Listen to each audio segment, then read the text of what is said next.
كماتش الشلهوب. الشلهوب يحاول أن يقود هجمات هلالية. محمد الشلهوب يمرر جهة اليسار إلى سامي الجابر، يحاول سامي مرة أخرى ينتظر مساعدة من زملائه، يهيئها فرصة تصطدم بالدفاع العيناوي، والحكم يقول ما فيها شيء. حكم يقول ما فيها شيء، حكم سيد الملعب الأردني حسن مرشود. شك ناصر يعني كان فيها لمسة يد إن ما شفناها بالبطيء، لو شفناها لن نقصر لكن لا. كماتشو سيخرج. نعم. وينزل مشعل بديلا له من هنا في الهلال فهد مبارك. فهد شروق. ولنترك كل الاعتبارات والمجاملات، وان يعني الجمهور الزملكاوي مش عاوز الاهلي يكسب.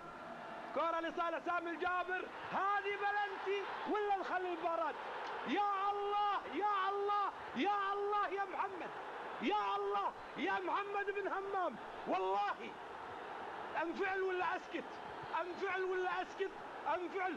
يجن جنونك اذا لم تكن هذه ضربة جزاء، فعلى الكرة السلام، وعلى الاتحاد الآسيوي السلام، وعلى من يقيم. يا أخي هدي يا معلق، والله شيء يفقع المرارة، شيء ينسكت عنه وشيء ما ينسكت. لمسة يد فيها شك، تعيدها ولا ما تعيدها؟ بلنتي بلنتي بلنتي أوضح من، مو من عين الشمس، إذا في أكبر من عين الشمس نقول أوضح منها.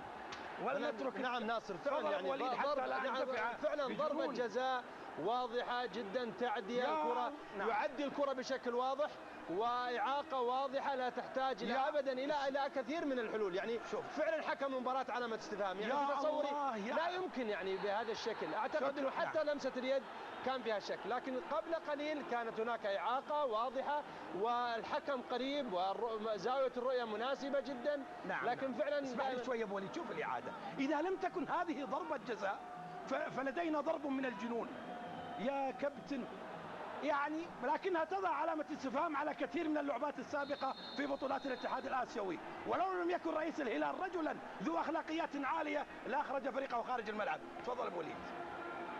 طبعا اعتقد انه فعلا يعني يحتاج الكثير من الملعب، يحتاج الكثير من الهدوء، ولكن بشكل عام ضربات الجزاء يعني حق من حق اللاعب عندما يعاق داخل منطقة المرمى، واعتقد انه من المنطقي تماما ان يا حسن مرشود ارشدنا الله واياك الى كل خير.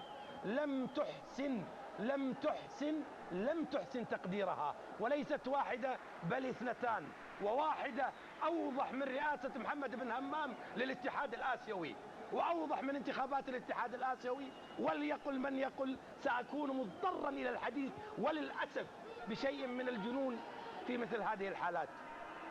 كرة للعين، خلاص أحسن تنتهي المباراة والسلام عليكم. يطلب من المعلق الهدوء، ولكن هناك ما يمكن أن يهدى عليه، وهناك ما يجعلك مثارا. لا إله إلا الله فقط، ونسمي بالله وألا بذكر الله تطمئن القلوب.